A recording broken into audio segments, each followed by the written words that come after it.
এতটাই ভালোবাসা শ্রদ্ধা। আর উনি তো নিশ্চয়ই কিছু পেয়েছেন, সেই কারণেই তো বারবার মায়ের মন্দিরে ছুটে আসছেন।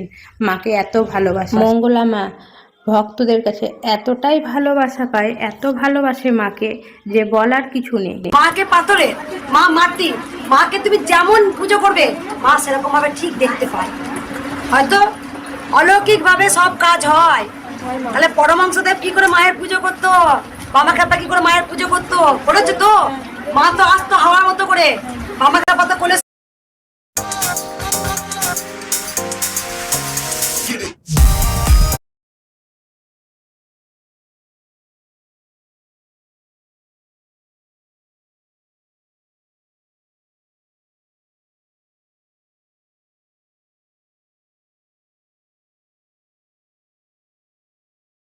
মা তো আসতো হাওয়ার মতো করে, বাবা কাপা তো কোলে শুয়েছে।